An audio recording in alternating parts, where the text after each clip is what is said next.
Okay, so the Campulance man, David there, cooks up some bacon. Bacon! And he has a bacon and egg breakfast there, and he shares it with the dog, so. I don't know, I was always told, I guess he gave the dog bacon. I don't know if you're supposed to give the dog eggs, right?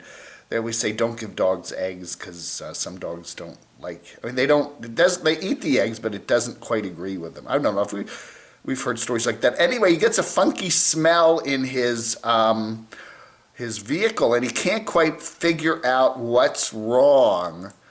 And so it turns out that it is okay, this particular jar of La Costeña nachos tipped over, and the juice ran out, and then it ran down into his freezer, and it's on the bottom of his freezer, and then it froze up, but it made this kind of funky smell that he couldn't quite identify in his ambulance there. So he's got to clean out the freezer and get that taken care of.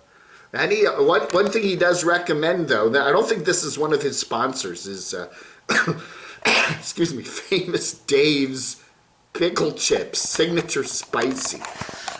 I'm gonna have to get some of those. They look good. They look really good. Anyway, and he does what I do. I have to say, though. So there's his meal. There's his meal there. There's the bacon. And there's the squishy. He likes the eggs particularly squishy. And of course the Boathouse Farms juices, which I like both of those. You don't eat as much veggies and fruit as you should, right? So you always buy the these are actually quite cheaper than some of the other brands there at the Wally World. So yeah, they're good though. I highly recommend them. Anyway, I think that Dave and I would be we'd be brothers in arms in terms of taste, what we like, A lot of what he shows in his freezer there is, oh yeah, that'd be good, that'd be good, that'd be good. Yeah, oh yeah. I was noticing a little bit of a viral video here for David there.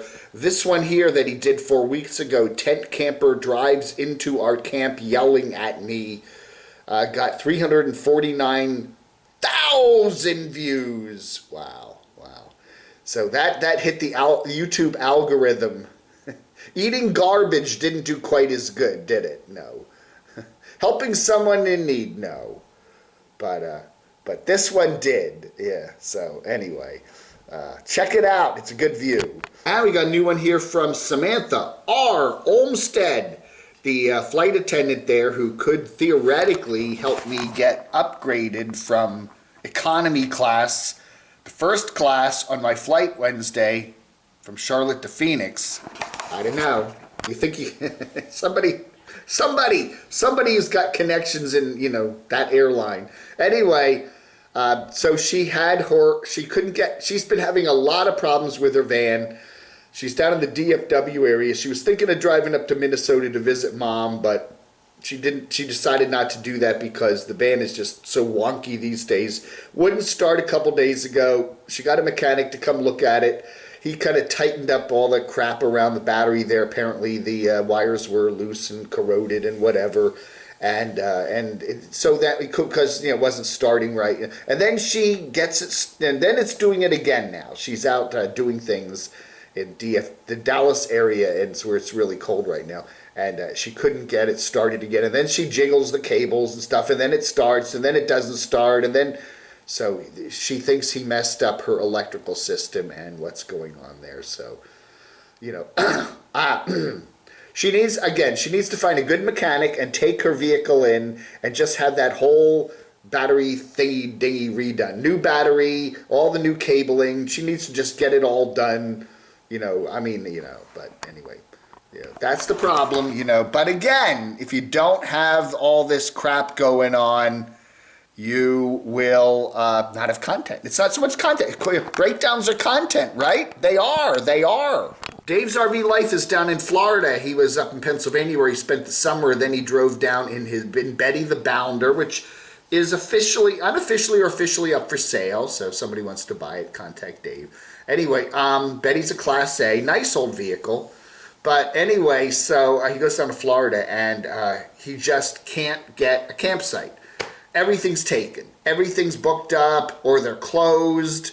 He just, runs into every place he goes. He wants to go park at a park. There's pay $10 to get in, and you can only just park there for the afternoon. And, again, it's not like out west where you can just go and boondock wherever you want and find BLM land up the kazoo. No, Florida is pretty urban these days, and it's really hard to do camping there, especially now that we're getting into the late fall and early winter season, because a lot of people are down there because of the, guess what, warmer weather. So he travels all over the place around Ocala, how do you say it, Ocala, up there north of Orlando, and can't find any campgrounds that, And then the other crazy thing is, if he does find a campground, it's like $75 a night. I mean, you can get a motel room for that. So you basically just get a plot of land and, whatever, for $75 a night, where you can get a hotel room with a cable TV and a bed and a flush toilet and air conditioning for pretty much the same somewhere. So I don't know. So he is he looks like he's going to head to the west. He said, I think probably earlier than he thought, and it's time to go to somewhere west, maybe Texas, maybe the panhandle of Florida, and possibly even further west, like possibly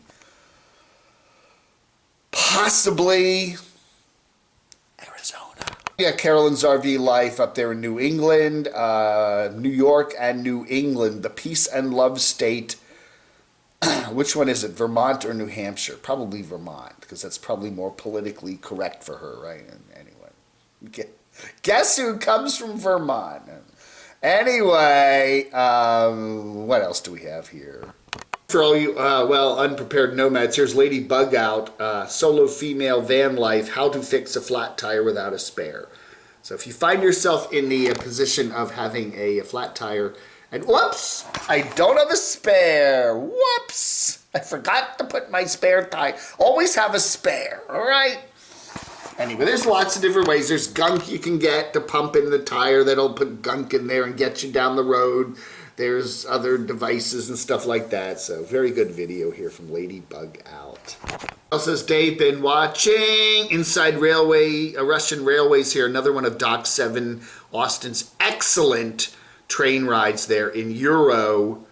This was on the good old double-decker train there in beautiful, going down from beautiful Moscow down south. So very nice there. Josh Cahill does airplane videos. I like his channel, but he always does these videos where he puts like really scary titles and like, oh, this is the worst airline, stay away from this airline, scammed and unsafe. He always seems to do that in his videos, and his rides are not that bad. I don't know, man. Noel Phillips, British dude that does a lot of airplane trips. This was a seaplane there, and he went to Vancouver. With all the famous nomads in Vancouver that we know, Just Incredible and Van City, Van Life, Chrome, etc., etc., etc. Really nice video here where there's a seaplane service there where you can fly over to Vancouver Island and all the little towns, and you got some fish and chips over there, so very cool. So check him out. This is Celia Blumdahl. She lives up in Svalbard, which is way up north of Norway. I think it's actually a Norwegian island, but it's way up in the Arctic, and it's very cold and very wintry and very dark now. Very little sun there in the wintertime. But she has a luxury place. I mean, it's a really pretty place. It's not a shack by any means. It's very nice, and how she makes do with life way up there in the far north. So always good stuff from her. I was like, there's this guy named Shango66066. He's in Southern California there. He likes to restore and repair old television sets, including this massive 1954 Motorola. He goes in, and some guy passes away, and he gets the guy's tube collection. I guess he was some sort of repairman or something, and hundreds and hundreds of these old tubes. And they take the Geiger counter around, and yes, some of the tubes are actually radioactive. Did you know that? This gamma rays coming out of some of those old tubes. I did not know that some of those tubes were radioactive. So wow. When I was a kid, we lived in South Jersey, and there was a mall called Echelon Mall. It was in a place called Voorhees Township, which is in, I think, Camden County. Anyway, I remember going there right when it opened. It was 1970, and my dad said, hey, there's a brand new mall, let's go there. And there was a record shop there, and I remember buying Happy Xmas War Is Over on green vinyl 45, John and Yoko, a place called Franklin Music. I just remember that anyway.